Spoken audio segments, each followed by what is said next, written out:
तो मान लेते हैं 915 ईएमए पे मंथली चार्ट पे आपके सामने बहुत अच्छा सेटअप बना, ठीक है। मैं अभी ढेर सारे एग्जांपल दिखा दूंगा, ये ऐसा नहीं कि US30 का ही बता रहा हूँ, ये इंडेक्स है, ग्लोबल इंडेक्स है, तो अच्छा लगता है देखने में, इसमें ज़्यादा रिलेटेबल एग्जाम्पल होगा। तो मान लेते हैं, पहले देखते हैं कहाँ अवॉइड करना है, ठीक है, कहाँ पे आपको इन्वेस्ट नहीं करना है। जैसे कि मान लेते हैं मार्केट कभी भी इस तरह से मूव किया हो, ठीक है, बहुत ज़्यादा इम्पल्सिव मूव में यहाँ पे मार्केट मूव किया है। मैं इसका कलर चेंज कर लेता हूँ, रुक जाओ। तो यहाँ पे क्या दिख रहा है कि मार्केट ऑलरेडी एग्जॉस्ट हो चुका है। आप यहाँ तक भी इन्वेस्टमेंट कर सकते थे, क्योंकि आपको ये नहीं मालूम होता है कि अगला कैंडल यहाँ पे रेड बन जाएगा। आप यहाँ तक भी फंसने का प्रोबेबिलिटी होता है, तो एक टाइम में कभी भी इन्वेस्ट नहीं करना चाहिए। एटलीस्ट आपको टाइम देना चाहिए मार्केट को, SIP करना चाहिए। मैं कभी भी एक बार में पूरा फुल कैपिटल नहीं डालता हूँ। क्या पता मैं जहाँ एंटर करूँ वो टॉप बन जाए, नहीं मालूम है ना कि अगला दिन क्या होगा, मार्केट में कुछ भी हो सकता है। क्या पता आप जहाँ से बाय किए वो टॉप बन गया वहाँ का, और आप एकदम टॉप पे बैठे हो, कभी आपका कॉस्ट पे ही नहीं आया आपका इन्वेस्टमेंट। तो हमेशा SIP करना बेस्ट प्रैक्टिस होता है कि आप छोटे छोटे कैपिटल से एंटर करते हो। तो यहाँ तक भी आप एंटर कर सकते थे, इस कैंडल तक, क्योंकि आपको ये नहीं पता था कि ये रेड कैंडल बनने वाला है। लेकिन आपने थोड़ा थोड़ा SIP करना शुरू किया, क्योंकि आपने देखा मार्केट बहुत तेज़ी से जा रहा है। क्योंकि ये सिनारियो यहाँ पे भी आप एज्यूम कर सकते थे ना कि आपने यहाँ से SIP शुरू किया था और धीरे धीरे आपका कैपिटल ग्रो होते चला गया, मतलब 6, 7, 8 महीने तक लगातार आपका पैसा बढ़ गया। तो ये सिनारियो यहाँ पे भी हो सकता है कि आप यहाँ पे इन्वेस्टमेंट स्टार्ट कर सकते हो, ठीक है। मतलब मैं बता रहा हूँ एग्जाम्पल कि जैसे मार्केट हमें नहीं दिखता है आगे का, तो हम कैसे सोचते हैं। तो यहाँ पे अगर आप एंटर करते तो ये होता आपके लिए टॉप, आप प्रॉफिट में नहीं रहते कभी भी। आप जहाँ से एंटर करते आपका SIP, मतलब बड़े लॉस में नहीं जाते, लेकिन आपका जो भी SIP रहता वो लोअर लेवल पे ही होते चला जाता, ठीक है। जब ऐसा सिनेरियो बन जाए ना, तो प्लीज़ मेरे हिसाब से आपको अवेयर रहना चाहिए, मतलब कि यार ठीक है, मार्केट पुल बैक जोन पे आ चुका है और ये मंथली चार्ट पे ऐसा हो रहा है। अगर मंथली चार्ट पे ऐसा हो रहा है, इट मीन्स मार्केट अभी लंबे समय तक कुछ अच्छा ट्रेंड नहीं मूव करेगा। क्योंकि मार्केट अगर ब्रीद लिया है तो मे भी इधर टाइम पास कर दे। अगर मंथली चार्ट है तो ये 1 साल भी टाइम पास हो सकता है ना, 1 साल के लिए भी साइडवेज हो सकता है मार्केट। तो ऐसे सिनारियों में आपको अवॉइड करना चाहिए जब तक आपको परफेक्ट क्लियर ट्रेंड ना दिखे। जैसे कि क्लियर ट्रेंड मतलब होता है ये मूव, ठीक है, क्लियर ट्रेंड मतलब होता है ये मूव। ये मूव आप कैसे पकड़ोगे, ठीक है। आपको लगेगा कि यार ये अगर मूव आ गया तो ये तो मिस हो जाएगा, तो मैं इसमें कैसे प्रॉफिट कैसे करूंगा, ठीक है। तो इसके लिए होता है कि आप कुछ कुछ प्राइस एक्शन और SMC के कुछ कॉन्सेप्ट यूज करते हो, लिक्विडिटी यूज करते हो, तो आपको क्लियरिटी मिलता है कि अच्छा हाँ ये एक परफेक्ट एंट्री हो सकता है लॉन्ग टर्म में, ठीक है। तो अब उस मैटर पे आते हैं कि कैसे आपको वो चीज़ कैसे आइडेंटिफाई होगा। देखो सबसे, वैसे है तो ये बहुत ही लंबा टॉपिक, ऐसे नहीं कि मैं तुरंत बताऊंगा और ईजिली समझ जाओगे आप, लेकिन जस्ट फॉर एग्जाम्पल बताते हैं, जस्ट फॉर लर्निंग पर्पस बताता हूँ, ठीक है, छोटा सा। कभी अगर वीडियो बनाऊंगा तो लंबे, क्योंकि बहुत लंबा टॉपिक है ये।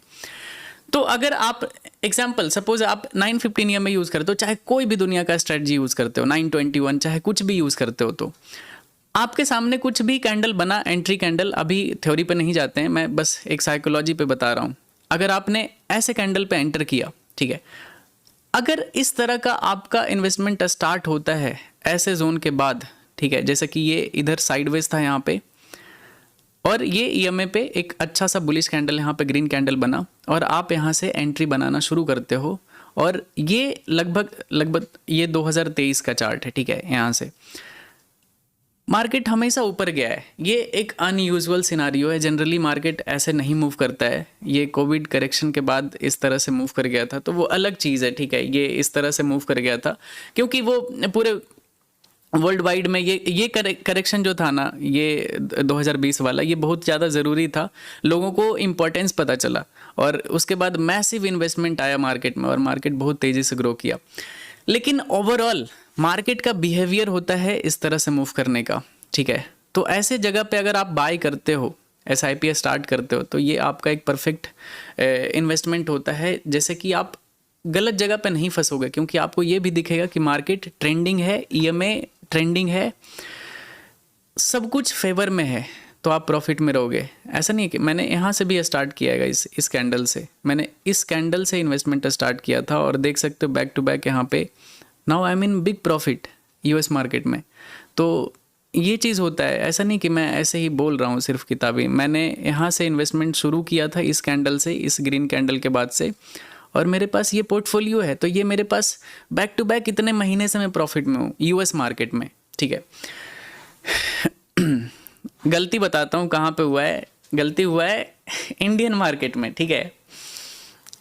ऐसा नहीं है कि सिर्फ पॉजिटिव चीज़ें बता सकता हूँ। गलती हुआ है मेरे से इंडियन मार्केट में, मैंने इंडियन मार्केट में मेरा इन्वेस्टमेंट यहाँ से किया हुआ है, ठीक है। इस एरिया पे प्रॉफिट में था, लेकिन इस क्रैश में मेरा पूरा प्रॉफिट चला गया। तो ये जो मंथली चार्ट है ना, ये बहुत टाइम का है। ऐसा नहीं है कि ये 2-3-4 दिन का है, ये मंथली 1-1 महीने का 1-1 कैंडल है। तो मैं बहुत दिन तक, बहुत महीने तक प्रॉफिट में था और अचानक से सारा प्रॉफिट 3-4 महीने में गायब हो गया। तो ये चीज़ होता है। तो देखते हैं, मेरा एक टाइम में ऐसा इन्वेस्टमेंट होता नहीं है, तो मैं थोड़ा सा और करेक्शन का वेट कर रहा हूँ इंडियन मार्केट में। अगर ऐसा होता है तो फिर अपडेट करूँगा आपको। चलो अभी फोकस करते हैं, ये तो लॉन्ग टर्म हो गया गाइस, लर्निंग की चीज़ें हैं। चलो अभी देखते हैं थोड़ा गोल्ड में, गोल्ड पे फोकस। हाँ, गोल्ड में दिखाता हूँ, ठीक है। गोल्ड का ये मंथली चार्ट है। इमेजिन करो, ठीक है, इमेजिन करो आपने इस ब्रेकआउट पे रिस्क ले लिया होता और आप ट्रेडर नहीं हो, सिर्फ नॉर्मल इन्वेस्टर थे, और आपने कहीं पे एक लॉट गलती से इधर बाय कर लिया गोल्ड का। आपको आइडिया भी नहीं है कि ये जो मूव आया ना, ये कितना हो गया होता आपके पास, आपका नेटवर्थ कितना हो गया होता। 1 गो में ऊपर गया है। ये पहला पुल बैक है आफ्टर सो मेनी मंथ। मतलब कहाँ से अगर देखोगे तो मार्च 2024 के बाद this is first pull back. मतलब ठीक ठाक पुल बैक मान सकते हो, लेकिन market is still very bullish, ठीक है, बहुत ज़्यादा है। लेकिन अभी गिर सकता है, ये नीचे इधर इस लेवल तक आ सकता है, मे बी टाइम पास कर।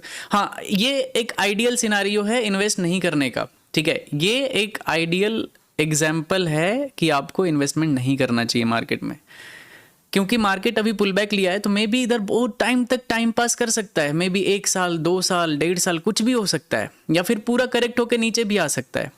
तो आपको ऐसे समय पे कोई एसआईपी या फिर कुछ इस तरह का नहीं करना चाहिए। आपको रॉबिनहुड नहीं बनना है मार्केट में इधर, कि एकदम मार्केट गिर रहा है और आप पैसा डालते जा रहे। भाई पैसा ख़त्म हो जाएगा आपका। चलो ख़त्म नहीं होता है, पैसा आपका नहीं ख़त्म हुआ। अगर आपका पैसा इधर सारा का सारा आपके पास, मान लेते हैं 2 करोड़ है, आपके पास 2 करोड़ था और आपने 2 करोड़ पूरा डाल दिया एसआईपी कर करके गोल्ड में, और मार्केट इधर ही रह गया, आपका तो ये पैसा ना ही ग्रो हो रहा है और ना ही आप इसको यूज़ कर पा रहे हो। कुछ काम पड़ गया तो ना ही निकाल सकते हो लॉस में, तो आपका पैसा हो जाएगा ब्लॉक।